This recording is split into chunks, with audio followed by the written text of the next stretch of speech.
21st Century Entrepreneurship with Martin Piskarik.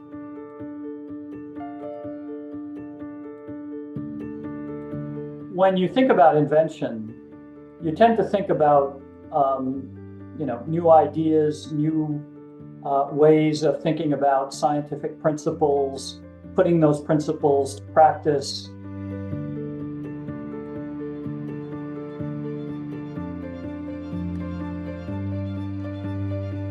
For example, every couple of years, basically, Moore's law progresses, or used to anyway. We're getting to the end of the ability for Moore's law to progress.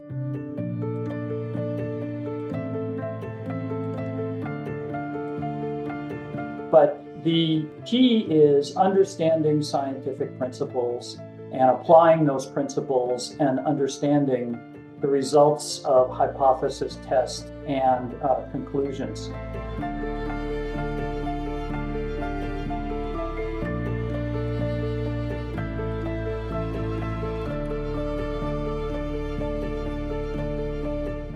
When you think about innovation, sometimes innovation involves invention.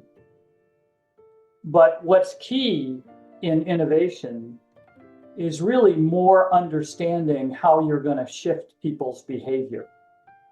Because you can invent anything you want, but unless it fundamentally alters a particular market or a large number of individuals' behavior, it kind of falls flat. I mean, it may be quite inventive for you. It may be quite satisfying as an individual because you're brilliant and you've come up with a new way of thinking about a particular problem. But if it doesn't alter anybody's behavior, it's not an innovation. And that's kind of the key that we follow throughout the book. And that leads us to trying to understand fundamental shifts in behavior that then lead to innovation. And that's why we called it the heart of innovation.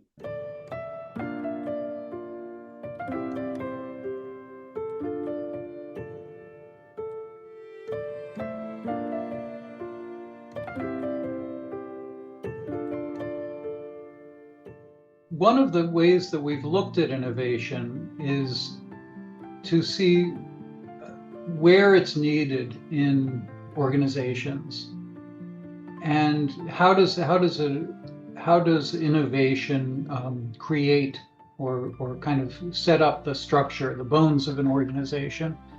Now, imagine that you're an existing large organization like IBM, and you have a large R&D budget, and you are building new things. We call that informative innovation because it's inside, it's kind of a pun, because it's inside the existing form, inside the skeleton of the organization. Like we're filling up what we already do with more ways to do it, more products, better products. And you do that for lots of reasons, to keep up with the competition, to expand your market share, to all sorts of things. That we're calling that informative innovation because it's in the form. Now, what happens with informative innovation typically is there's sort of an S-curve. Over time, the technologies become mature, and you continue putting resources and effort into it, but what you get out of it slows down. The curve flattens out. And when that happens, very often what happens is that people start thinking about transformative. And transformative means, instead of filling up the form that you have, it means changing that form, transforming that form.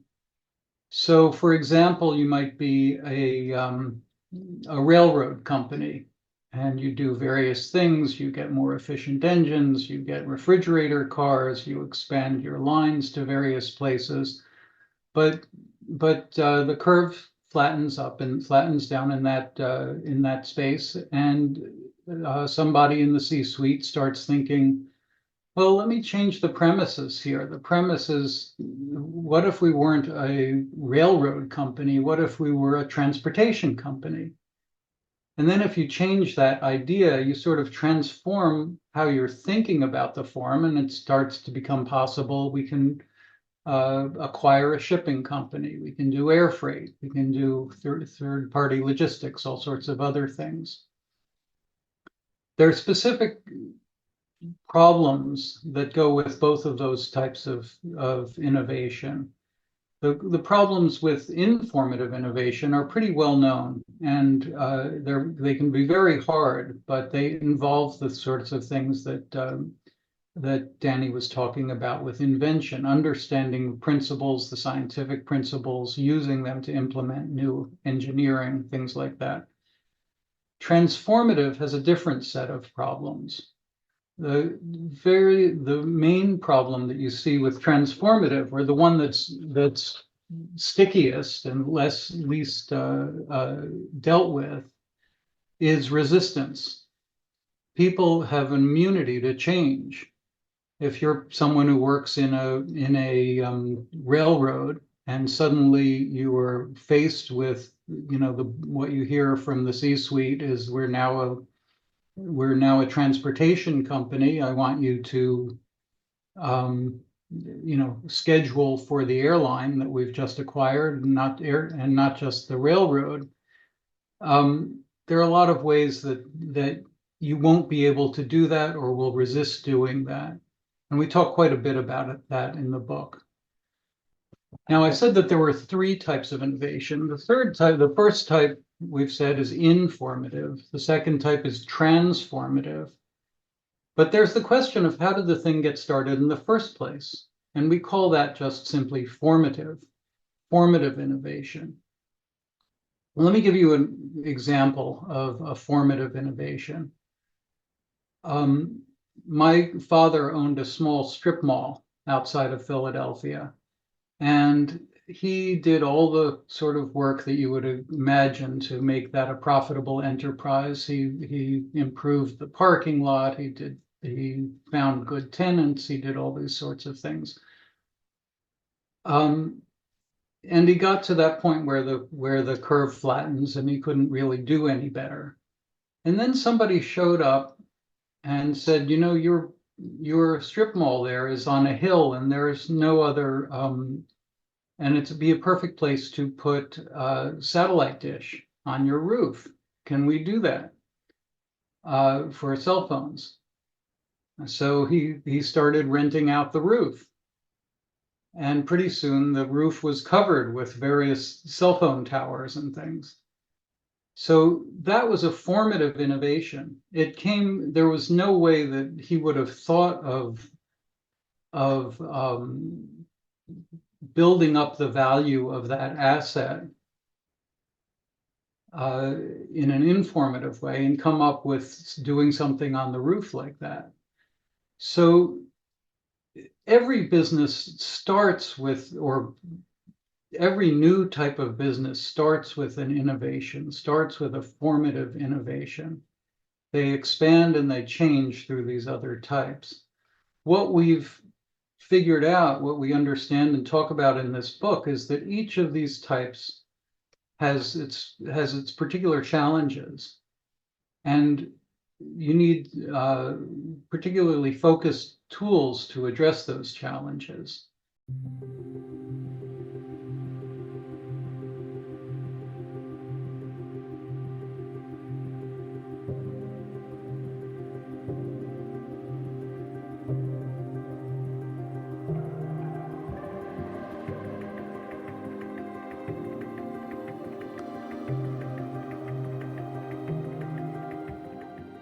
Something that everybody can relate to is, for example, the evolution of, an initial formative shift called an iPhone, or an iPod that then led to an iPhone.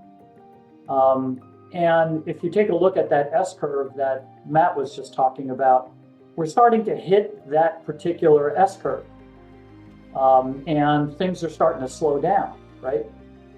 Now, there's a tremendous amount of invention that goes into a better camera, a better battery, a better, understanding of a user interface, for example. But it's starting to flatten out. And frankly, when you look at the numbers that Apple's posting, you start to see that. You start to see the evolution of that particular business flatten out around that particular iPhone. Now, what's interesting really is to see whether or not a different form factor, an AR, VR thing, like what Apple's just announced, is going to transform that particular business. Now, the reason why it's transformative and not formative necessarily is because they're actually evolving the software that they use in the context of the iPhone, the iPad, whatever, and moving it into that kind of AR, VR experience. So it's not something radically or completely new. It's a shift in the form that they hope will expand their business in the same way that that railroad company became a broader transportation company. Now, the third example that we sometimes use that Matt alluded to around, just to continue that particular evolution of the railroad to transportation, is that after a while, somebody noticed that railroads had the right of way. And what they could do is, leveraging that right of way, they could actually put in communication. Okay? So in essence, they could run wires along that right of way and start communicating in one form or another, right? That's a completely new business, has a completely new approach to understanding, current principles. So that becomes formative, not just transformative, okay? And we kind of follow that in the book. So we'll see what happens along those lines.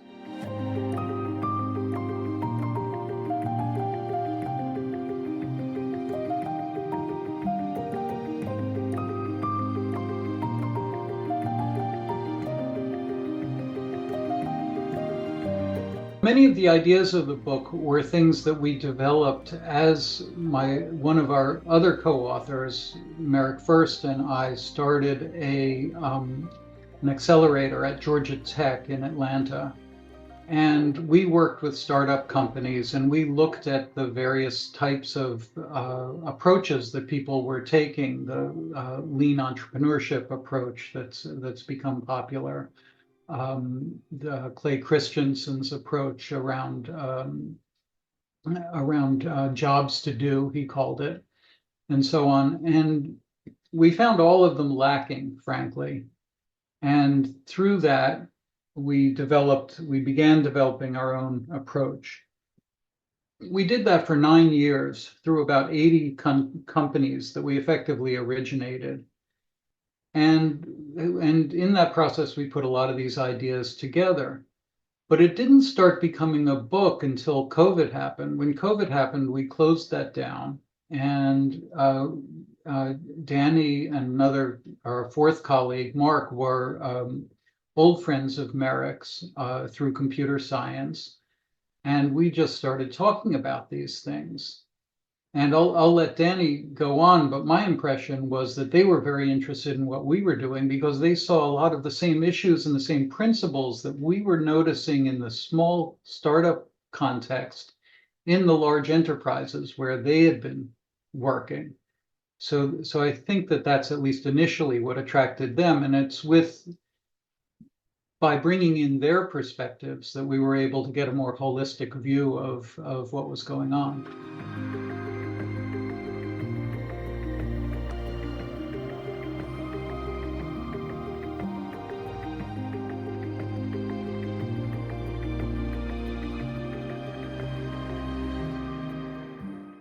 As Matt said, basically, Mark and I have, a background really in large corporations. And frankly, even after I retired from IBM, I've been dealing with medium size and still corporate environments in private equity, as well as doing some consulting.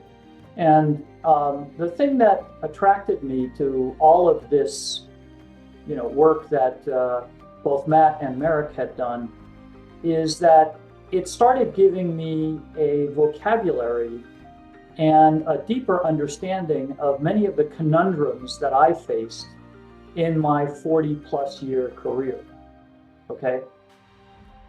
And what I found was that a lot of my intuitive leaps that I had gone through in my career all of a sudden had names, had a vocabulary, had concepts associated with it that made sense to me and that gave credence to a lot of the things that I thought I'd learned intuitively. For example, I used to, as a general manager, as basically running a multi-billion-dollar business, I used to be on planes all the time. And I would go visit clients. And in the process of visiting those particular clients, one of the things that I learned that if I wanted to build a sustainable business, a sustainable growth business, I had to not just listen, but I had to understand the behavior that was being put in front of me. The interesting thing is that I kind of intuitively understood that after making a bunch of mistakes initially and trying to be a cheerleader in front of clients and realizing that that was a huge turnoff to them. That basically they would not, I would not effectively do anything in front of those clients if I didn't sit down and actually listen and watch and try to understand their situation and try to fit what we were trying to do into their situational, their situation and their behavior. Okay. If we didn't do that, after a while, basically, we would essentially be just pounding them to try and get them to buy something, which at the end of the day, they showed, frankly, abject indifference to.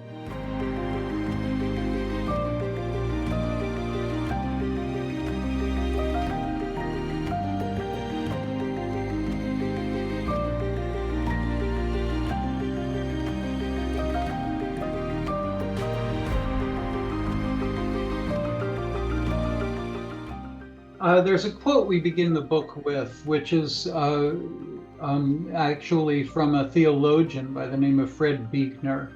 And we don't use it in a religious sense, but what he says is where God chooses you to be is where your deep gladness meets the world's deep hunger. And if you strip the religious language out of that, I think it's a pretty good phrase for innovation, because that's where innovation really lives, where the innovator's deep gladness meets the world's deep hunger.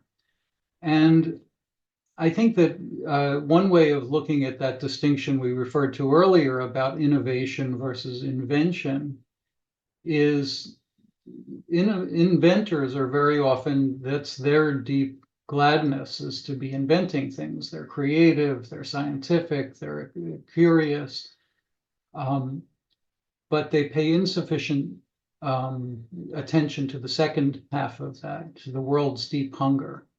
Where is the authentic demand in the world?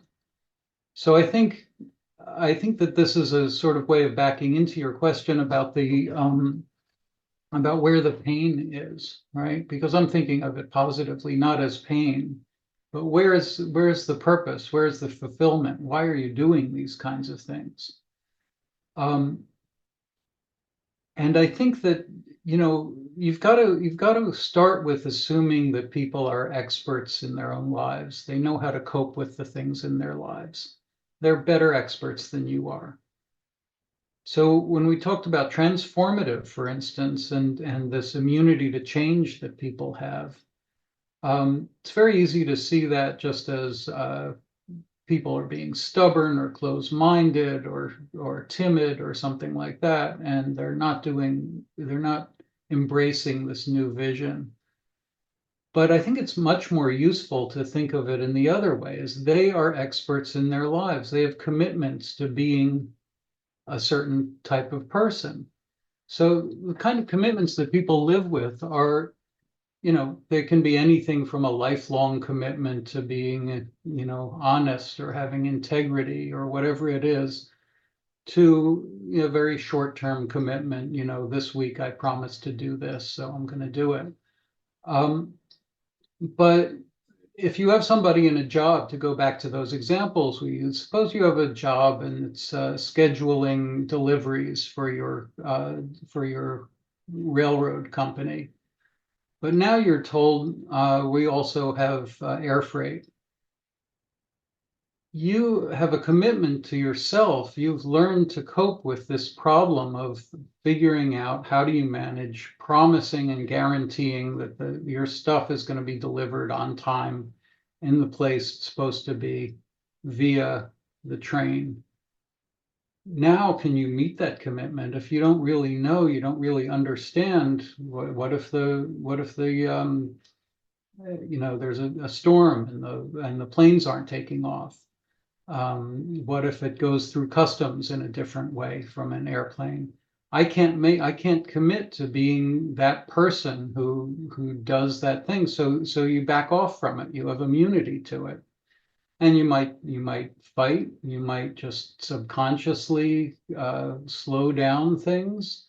You might be passive aggressive about it, but it's coming from your expertise. And I think when you talk about sharing pain, what you're really talking about is the responsibility of the managers and the directors and the leaders of an organization to understand that and to see what they're asking of people who work for them in terms of who they are and how they see themselves and what they've set themselves up to be. So, that doesn't mean you can't be hard on them. Sometimes it means you need to be hard on them. But you need to also be sensitive to what you're trying to accomplish and what's in the way of your accomplishing it.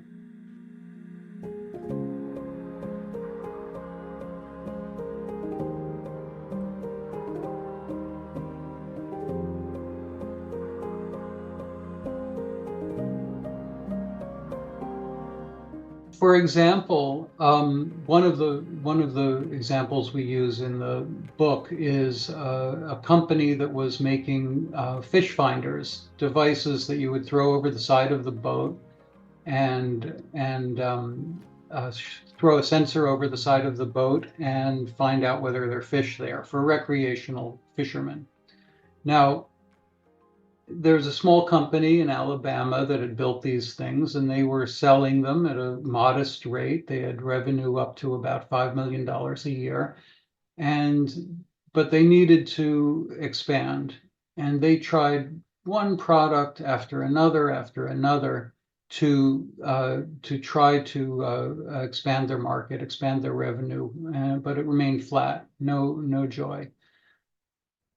Finally, all of the products, all the things that they were trying to do was try to make it a better product, which is the natural thing to think. We want to make this a better fish finder. It's going to be better at finding fish. So they interviewed fishermen, they had focus groups, all sorts of things, and they learned, oh, it doesn't work so well in shallow water, we've got to improve that, or it's good to have a record, so it should have a printout, or we have 2 boats, so it needs to be small and portable so we can move it from boat to boat.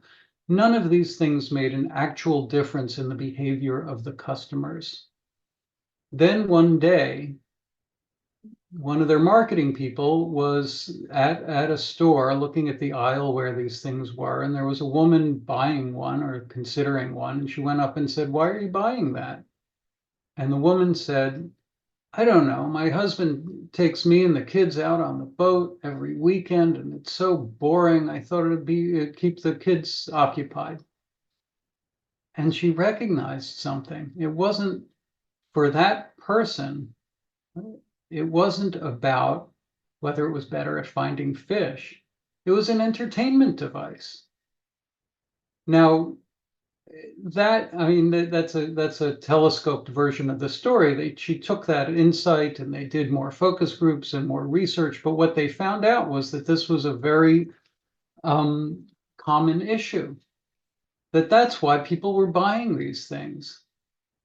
And so they took that insight, and it's described pretty fulsomely in the book. But they took that insight, and it utterly transformed the business.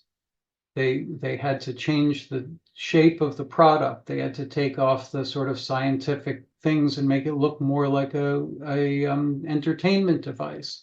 They had to change the screen so that it worked well for kids looking at it.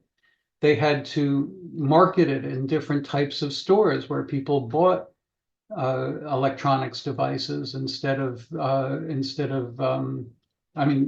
entertainment electronics instead of fishing tackle.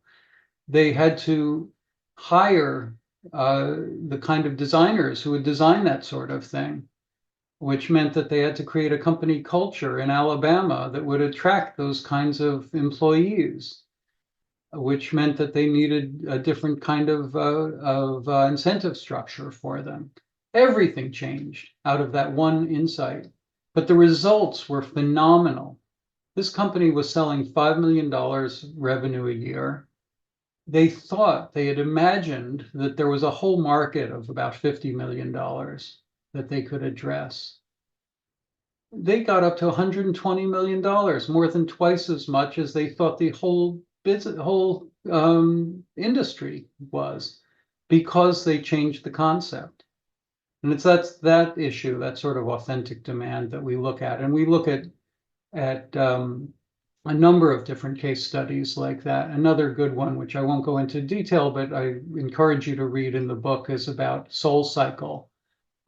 We interviewed Elizabeth Cutler, who started SoulCycle and sold it. And that was also a very interesting formative business where she did sort of the same thing. She was able to look at the whole sports studio industry in a new way and create a new thing, and was enormously successful because of it.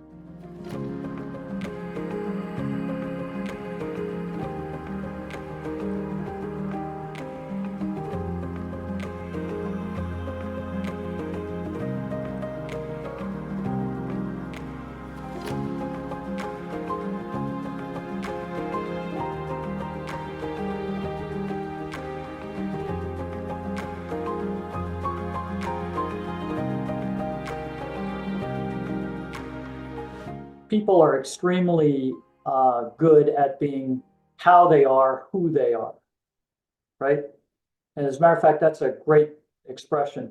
People are coping all the time with how they are, who they are.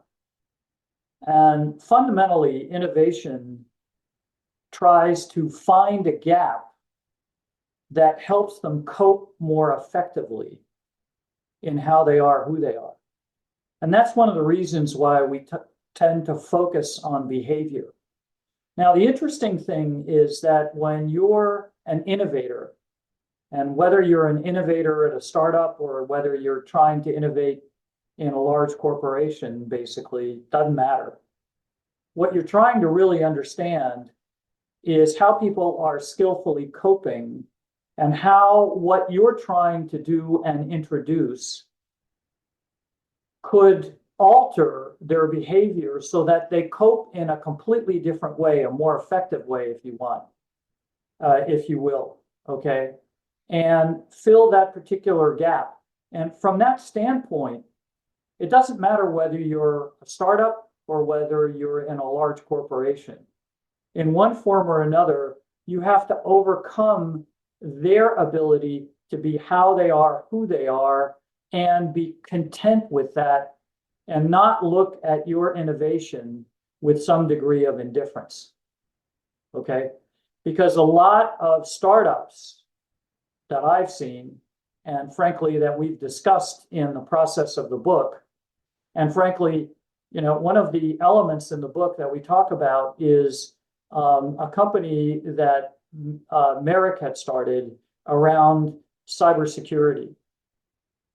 And at one point in my career, I also ran a portion of IBM's software business that was around cybersecurity.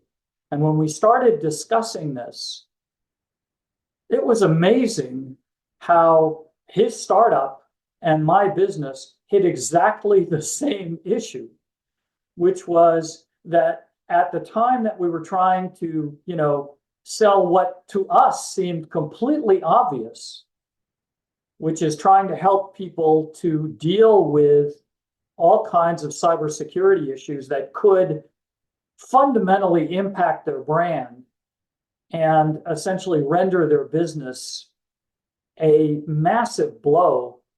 They didn't really care. Okay? They were kind of indifferent to it.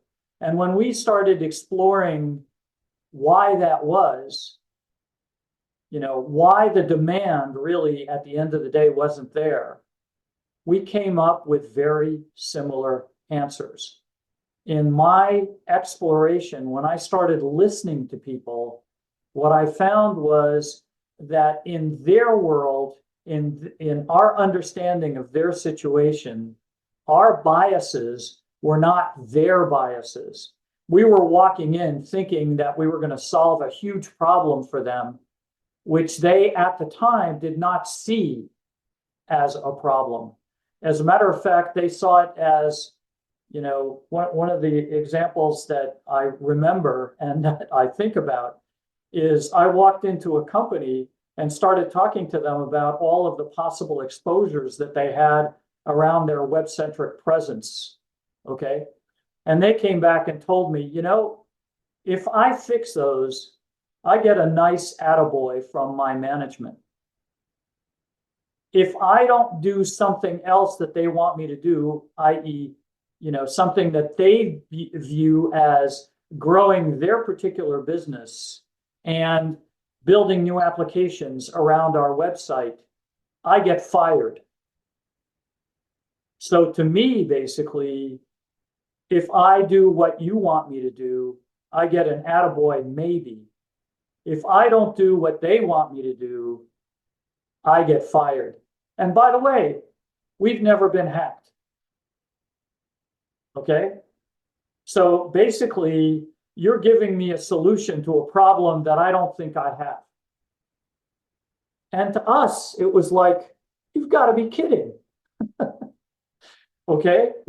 So, and we, in the book, we actually call this notion a waking dream, which is innovators, whether they're in startups, whether they're founders, whether they're trying to innovate in a large company, they walk in with their waking dream, with their biases, with their cognitive understandings, with their confirmation bias, right? And basically, they don't understand what they're listening to if they don't actually listen to it. And if they don't understand the situation that a customer is in versus, what they're trying to impose into that current situation. So, at the end of the day, basically, both our businesses failed to achieve what we think of as authentic demand in that construct.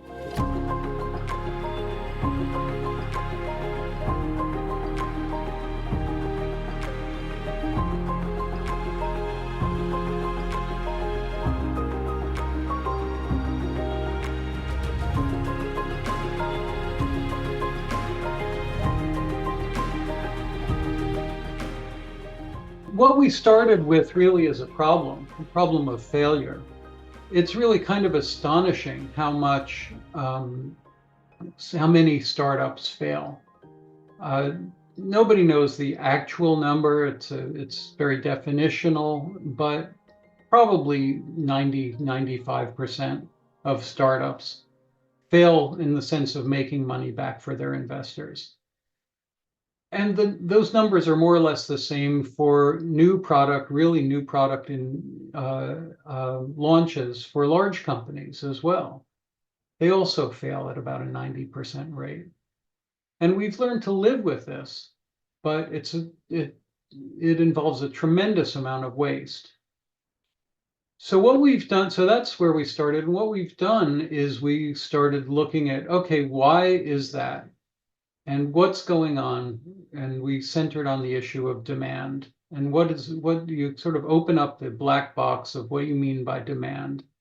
And that's where we've focused conceptually. And then in the book, what we did is we divided it into two halves. We said that most companies, they have a much better chance of succeeding if they find what we call authentic demand. Now, the first half of the book is about authentic demand and about companies that have what we say is accidentally found authentic demand. That is, they didn't go about it methodologically. They didn't really know what they were looking for. They just found it. And the second half of the book proposes our approach to finding it methodically and shows how we've done it and gives case studies and of how to go about looking for it. So that's sort of the through line, is our understanding the problem of failure, the solution of improving that problem by focusing on authentic demand, on seeing demand in a particular way, how people have done that by accident, and how people might, moving forward, do it more methodically.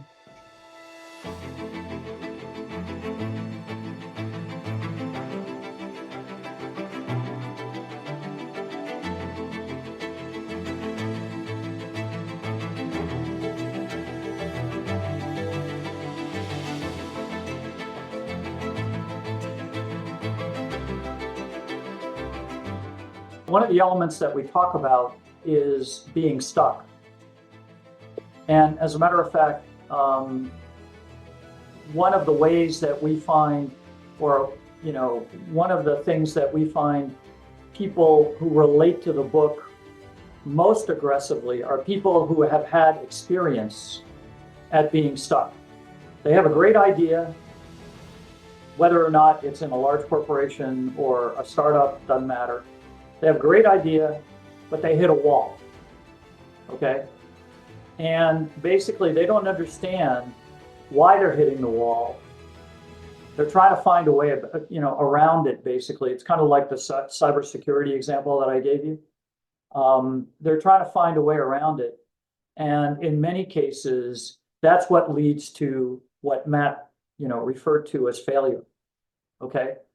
And what we try to do in the book is introduce certain concepts, some of the ones that I've been, talking about, like, for example, the whole notion of waking dreams, the whole notion of biases, all the things that we've talked about in terms of overcoming indifference, situational analysis. All these are tools that we introduce in the book to try and address this particular set of issues so that you're not accidentally trying to find demand, but you're more systematically trying to go about leveraging these particular tools, understanding how to find that authentic demand, either that or cutting it off more aggressively with an understanding that you're never gonna, you're just not gonna change people's behavior, right? They're skillfully coping.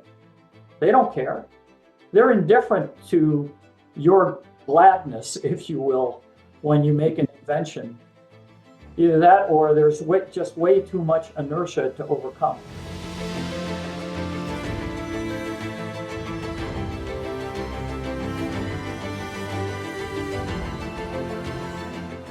To talk about tools that we use, you have to start by thinking about what we're looking for, what we're trying to do with those tools. So if you think about it as the tool is a compass, and the compass is to help direct us towards authentic demand, towards understanding where there's a group of people who you can expect, all things being equal, will buy your product. They will not buy your product. That we use that that double phrase because of course they're individuals and who knows what they'll do. You can't 100% predict what people will do. But you want to find people in situations where not buying your product seems like some kind of violation. They might not buy it because I just can't do it for some reason, or something might intervene, but they're going to feel bad about it. They're going to feel weird, uncomfortable about not buying it. The natural thing, the default thing, is for them to buy it or use it. Now, to understand customers in that situation, you have to look at their situations. We think about when you define what you mean by a customer, sort of demographic kinds of things aren't very useful.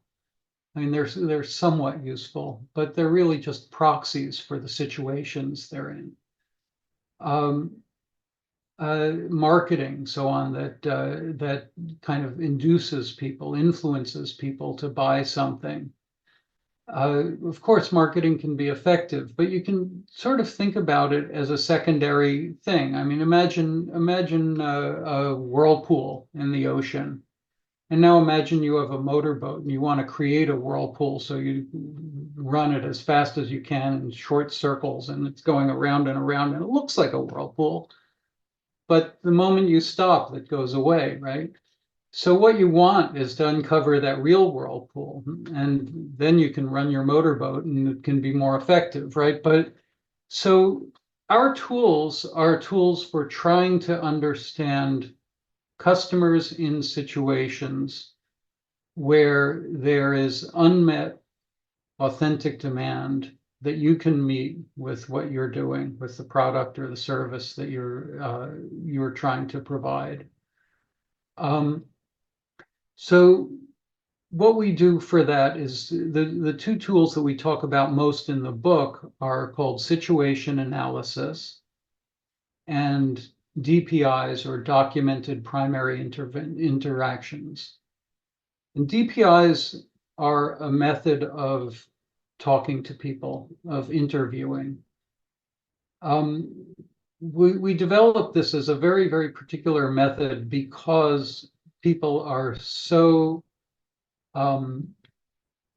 subject to influences and cognitive illusions that it's very easy to get the wrong information when you go out and talk to them. If you ask people questions about some, particularly when you're talking about an innovation that they haven't encountered before, because you put something in their mind and say, would you like that? Would you like this product? How would you use this product? Things like that. And they use their imagination to correct the dots. So, you might have a symphony in your mind, but what you're communicating to them is just a melody, and they're taking that melody and creating a whole symphony in their mind that might be completely different than yours. And it's very hard to see that. So what we've done with these DPIs is we've set up a way of holding very, very formalized conversations that try to get at the things that they sort of can't not do, their situation in such a way that they will not deviate from that situation. Say, for example, you have a kid at school and you're going to pick them up and your car breaks down. So if that person is committed, that's a parent committed to their kid, if that's a real situation, they're going to do something. They're going to call call a cab, they're going to fix the tire and race over there. They're going to get their friend or their spouse to pick up the kid. they're going to do something, right? There's a real commitment in that particular situation towards something. There's no real commitment towards using the car. That's just a means. But there's a real commitment to accomplishing a particular thing.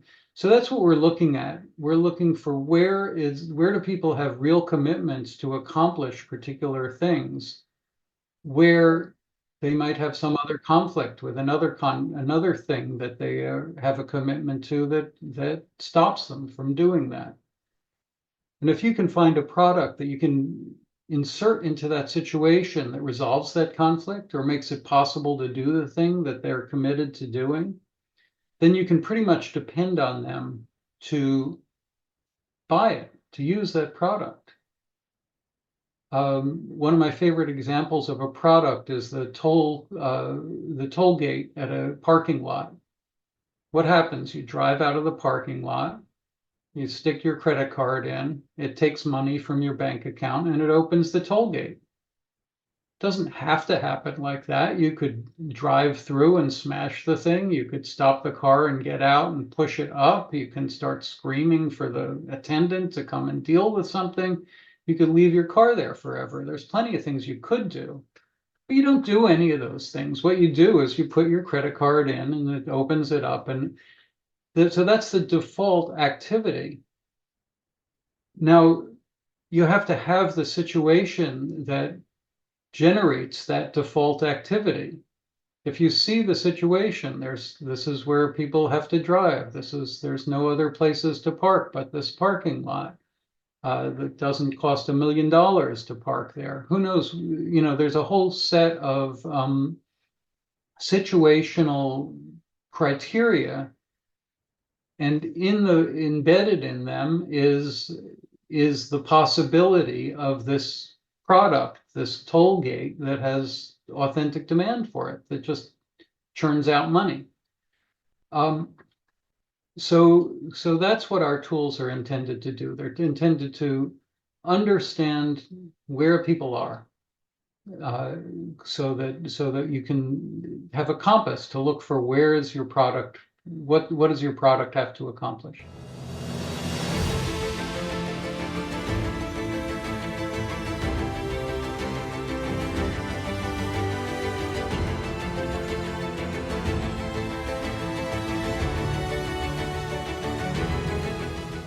The reason we wrote this book is because we saw so much failure and we think we can do something about it. We had one venture capitalist say that the companies that came out of our studio, our Flashpoint studio at Georgia Tech, that they like to invest in them because they were able to skip a round of funding. They were able to skip a whole period of trying to figure out where the authentic demand was, by going about it in a methodical way. And that's our hope. That's what we really want to do, is we want to inject some of these ideas into the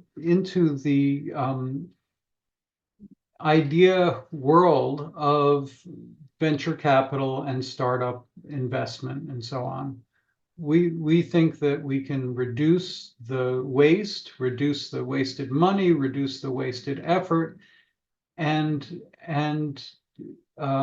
make things more methodical in such a way that more money can go into innovation more effectively.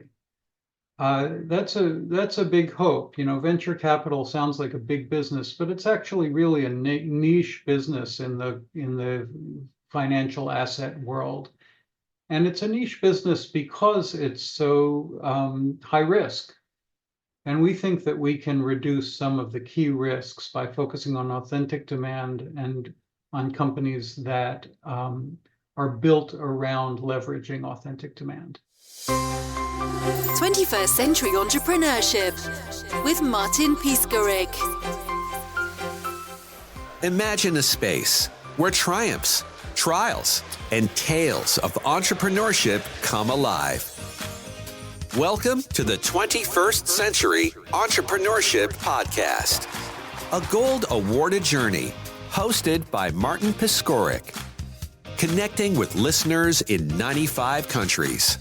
and ranking in the top 0.5% of all podcasts. Join our exclusive community, elevate your perspective, and embark on the path to success.